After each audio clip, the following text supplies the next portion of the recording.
I'm Meg. In this video, I want to talk to you about ordering a beer in Spain. First, we should talk about how to say beer. It's a little bit tricky because in Spain, they don't say cerveza, they say cerveza. You remember Spain's kind of infamous for that Castellano with a little bit of a lisp, all right? So anytime that you have a CE, a CI, or a Z in Spain, it's pronounced like th, right? So I'll say it slowly, cerveza, which is like Claire, cer, all right? So Claire with the TH, be, like baby, but without the Y, th, like the, but the, so cerveza, perfect. So if you wanted to say, you know, can I have a beer? Ponme una cerveza. They're a little bit more direct with their ordering. It's usually not a question, but more of a command, but it's still considered polite. So ponme would be like, put me or give me a beer.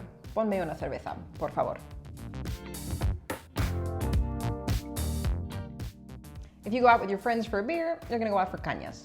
They're about this size, usually between 1.50 and €2, and come with a tapa, so a free, small amount of food. We're gonna start with the most typical beer, Mau. So here I have a litrona that I'm gonna pour it out of. So a litrona is, as you would expect, 1 liter of beer. Very rarely are you gonna be going out and ordering a can of beer, say even less than in the US. But, you know, if you're at the store, you're looking for cans for whatever reason, this is a lata. Lata. Cruzcampo has an interesting history in the evolution of its little man on the logo, right? As you can see, he's a portly guy, which is how he was when Cruzcampo first started in, what does it say, 1904, right?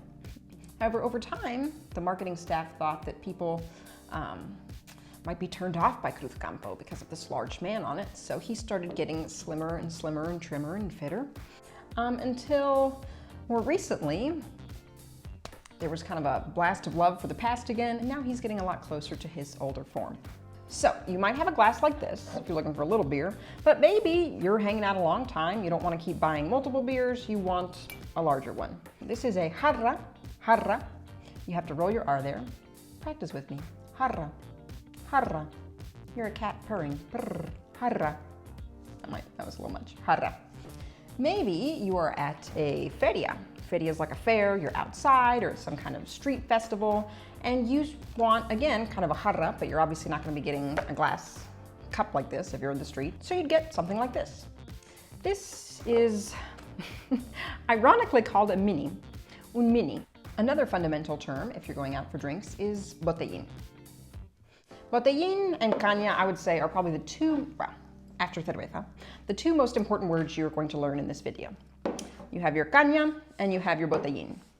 Botellín comes from botella, which is a bottle, botella. It's gonna be about 2, maybe at a cheaper place, €1.50. I guess we'll do a quick review, and I'm gonna let you guys practice a little bit. So, what was this? Or was I trying to express with you with this cup? If you ordered at the restaurant, ponme una caña, cup of beer. This beer was poured from a litrona, liter of beer. Do you remember what this beer was? Or how you pronounce it? Mau. Mau. So the H in Spanish is not pronounced. So it's as if it didn't exist. Mau. So some nuance to that. A caña is poured from the tap, which is a grifo in Spanish. Grifo. All right, so if you weren't getting a caña, you might be getting a, what was this? Or this? Small bottle. That's your only hint. Botellín. Botellín. This can was a what? Lata. Lata. I should have pronounced that T kind of hard. Lata. If you wanted a larger beer, you might order a, which you hold, jarra. Jarra.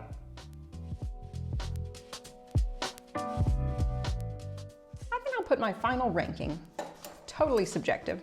My favorites from this selection of beer we have here. Santiago's. You know what?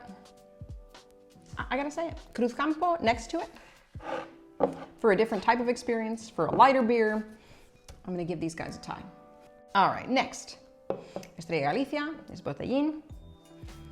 Alhambra, though these are pretty close. Next, we're gonna put Mau, La Roja, Cerveza Especial, 5 estrellas. And lastly, La Clásica, no, La Verde. Obviously, your taste may be completely different than mine, but I just wanted to throw that out there in case you were looking for a recommendation. Well, thanks a lot for watching, guys. I had a lot of fun making this video. I had a lot of fun thinking about what I would show you guys in this video. So if you enjoyed it, please give me a thumbs up. It really helps me out. And if you haven't, hit subscribe and the bell for notifications so you don't miss any future in American and Spain videos.